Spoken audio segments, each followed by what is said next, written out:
In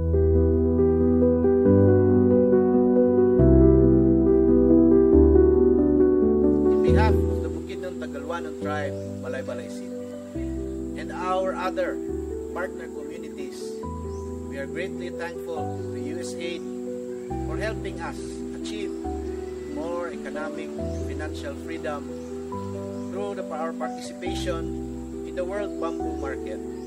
Tagaan mi o project nga kawayan o naami natamnan karon nga kapit 400 hectares sa kawayan plantation nga gipamuluhan sa Tagayon Isin.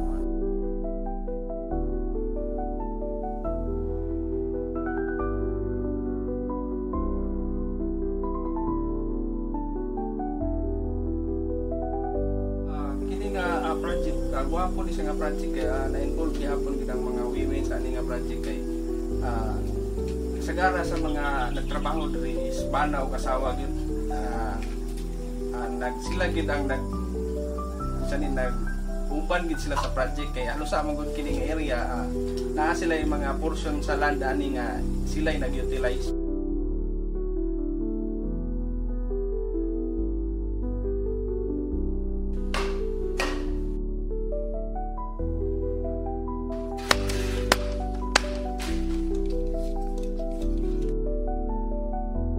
Nakabantay ko sa ila before nga pang project dayon na ang project, so wapo kayo kay makita nimo nga ni alibit gid ang ilang kuan kay kapalit na gud sila kining motor sa una lisod kay na kuha no kay mahal pa ba ang motor, mga appliances, mga TV.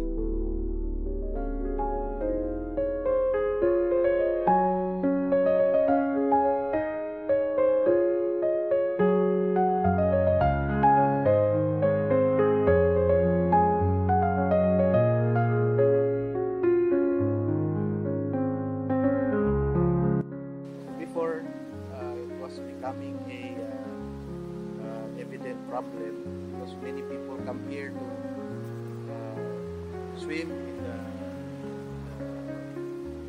the creek near the waterfalls, and because there is no facility, the human waste and other wastes just thrown around, and so it poses a danger just to the environment, but to the water itself.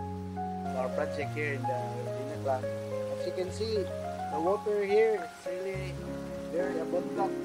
It's really fresh water project. It's no benefit really also not just to the indigenous people but all the people of Balay-Balay City. Sa una nga wala pa trabaho apan karon makita nimo nga ang ilang mga balay nga anay mga galvanized iron ilang ato kunya anay mga kahoy ang mga haligi.